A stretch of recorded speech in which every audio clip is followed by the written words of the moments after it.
Selamat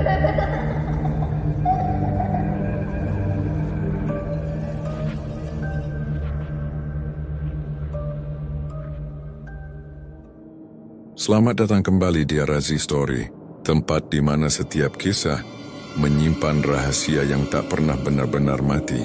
Kalau kamu sedang nonton sendirian, pastikan lampunya sudah dimatikan.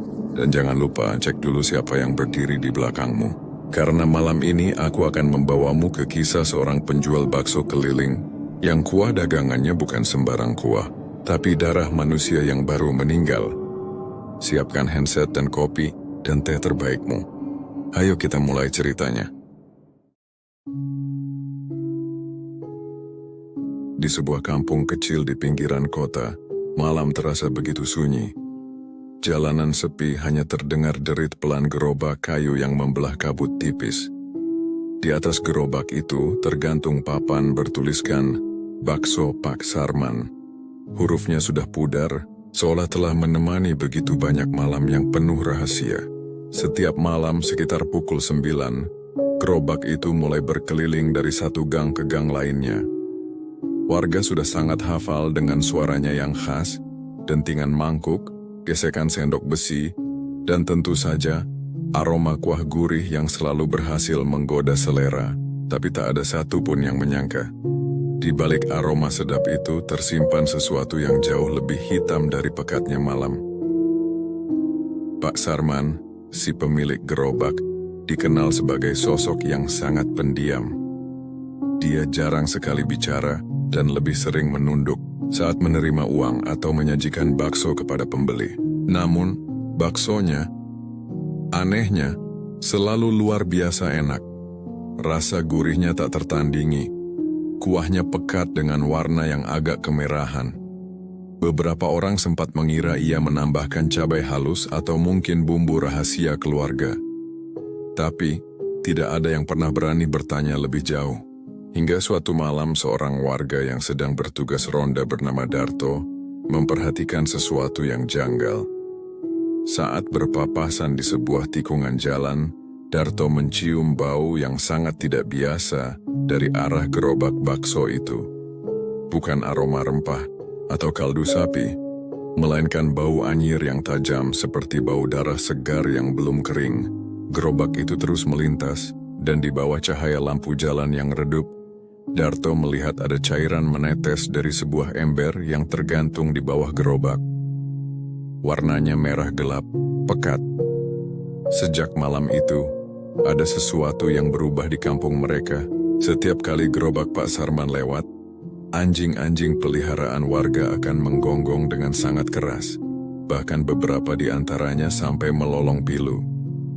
Burung-burung gagak juga sering terlihat berputar-putar di langit, tepat di atas rumah kontrakan kecil tempat Pak Sarman tinggal sendirian. Keesokan harinya seluruh kampung gempar. Ada laporan orang hilang. Seorang kuli bangunan bernama Rano tidak pulang ke rumah sejak malam sebelumnya. Istrinya yang panik hanya menemukan sepasang sandal milik Rano di dekat jalan setapak yang menuju ke sebuah rumah kosong di pinggir sawah. Sebuah tempat yang kabarnya dulu adalah bekas lokasi pembunuhan. Tak ada satupun warga yang berani memeriksa ke sana, karena wilayah itu sudah terkenal sangat angker. Anehnya, malam harinya, seperti tidak terjadi apa-apa, suara gerobak Pak Sarman tetap terdengar berkeliling kampung, menawarkan baksonya yang lezat. Hari pun berganti minggu, dan laporan orang hilang semakin sering terdengar. Tapi ada satu keanehan lain. Setiap kali ada orang hilang, bakso Pak Sarman justru semakin ramai pembeli. Kuahnya terasa semakin kental, dan aromanya entah kenapa jadi makin menggoda, seolah ada semacam kelezatan aneh yang membuat orang-orang ketagihan. Banyak yang mengaku, setelah makan bakso Pak Sarman, mereka sering mengalami mimpi buruk. Ada yang bermimpi melihat potongan-potongan tubuh manusia mengapung di dalam panci besar yang mendidih. Ada yang mendengar jeritan samar dari dalam kuah bakso.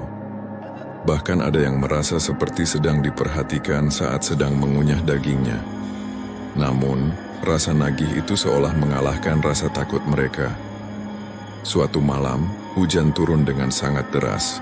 Petir menyambar-nyambar menerangi langit yang gelap gulita. Di tengah suasana mencekam itu terlihat bayangan gerobak Pak Sarman berhenti tepat di dekat rumah kosong di pinggir sawah. Tempat terakhir kali Rano terlihat. Tak ada satupun yang berani mendekat. Hujan dan petir seolah menjadi saksi bisu atas apa yang terjadi di sana. Keesokan paginya saat hujan sudah reda, anak-anak yang bermain di sekitar area itu menemukan sesuatu yang membuat bulu kuduk berdiri. Di bawah jendela rumah kosong tersebut, ada bekas genangan air yang bercampur dengan darah, dan di dalamnya mengapung sebuah mangkuk bakso dengan tulisan khas bakso Pak Sarman. Polisi pun datang.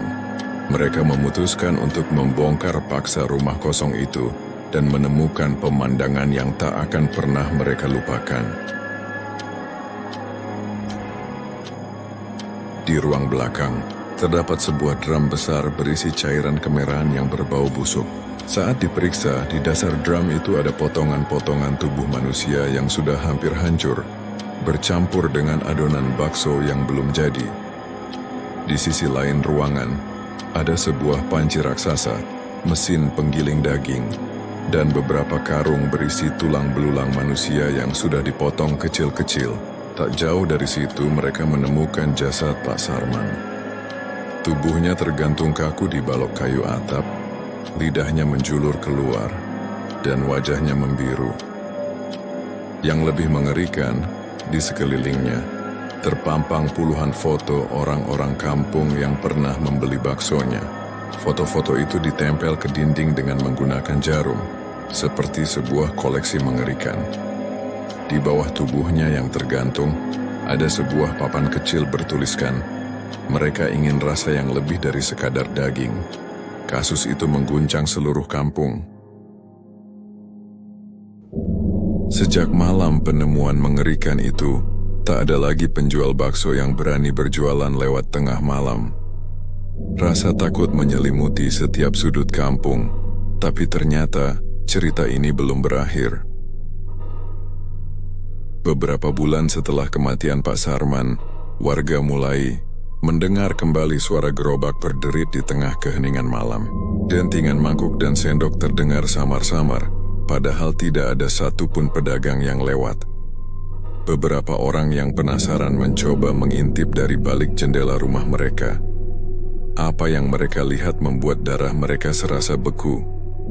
Mereka melihat sosok yang menyerupai Pak Sarman, sedang mendorong gerobak tuanya. Wajahnya pucat pasi dengan mata yang kosong. Di dalam gerobaknya terlihat kuah merah bergolak pelan. Dari dalam kuah itu muncul gelembung-gelembung kecil, dan setiap kali gelembung itu meletus, terdengar seperti suara rintihan manusia yang penuh penderitaan.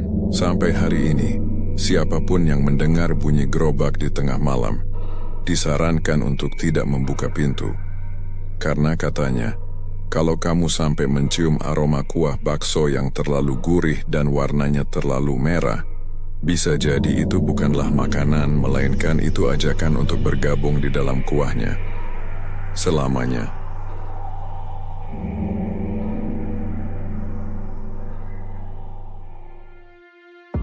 Dan begitulah akhir dari kisah kelam seorang penjual bakso keliling, yang ternyata menjual lebih dari sekadar rasa, tapi juga dosa, darah, dan nyawa manusia.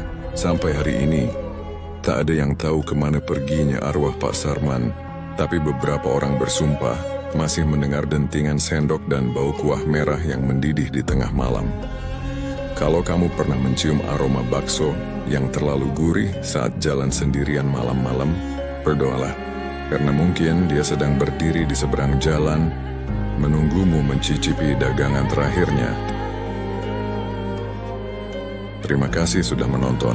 Jangan lupa subscribe, nyalakan loncengnya, dan bagikan kisah ini kalau kamu berani. Sampai jumpa di cerita selanjutnya, karena di setiap rasa yang kau cicipi bisa saja ada nyawa yang ikut.